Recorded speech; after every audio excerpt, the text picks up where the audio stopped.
มันขึ้นอยู่ที่ใจความรู้สึกข้างในบ่งบอกถึงความรักที่แท้จริงรักที่แสนไกลแม้จะอยู่ใกล้กันทุกๆวันแต่ว่ามันบ่มีความหมายรักกันเท่าใดก็ตามมันก็จะมีแต่ความเสียใจอยากขอเป็นคนที่ต้องบอกลาหวังว่าเจ้าจะเข้าใจว่ามันสายเกินไปให้เจ้าหาคนใหม่เจ้าก็รู้ดีแก่ใจว่ามันเป็นไปบ่ได้บ่ต้องฝืนมันอีกเลยบ่มีไผเข้าใจว่าเฮารักกันเท่าใดขัดขวางทุกอย่างกีดกันทุกหนทางยอมแพ้แล้วบ่มีวันจะได้รักกัน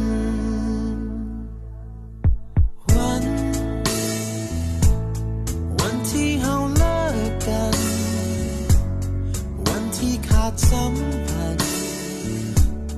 ทุกคนก็คงจะดีใจเฮาขอเพียงแต่ได้รักกันอย่างอื่นมันบ่สำคัญแต่ความฝันมันสิ้นสลายรักกันเท่าใดก็ตามมันก็จะมีแต่ความเสียใจอยากขอเป็นคนที่ต้องบอกลาหวังว่าเจ้าจะเข้าใจว่ามันสายเกินไปให้เจ้าหาคนใหม่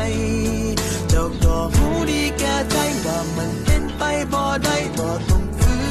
นมันอีกเลยบ่มีไผเข้าใจว่าเฮารักกันเท่าใดขัดขวางทุกอย่างกีดกันทุกหนทางยอมแพ้แล้วบ่มีวันจะได้รักกันบ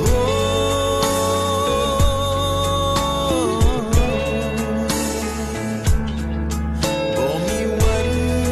จะได้รักกัน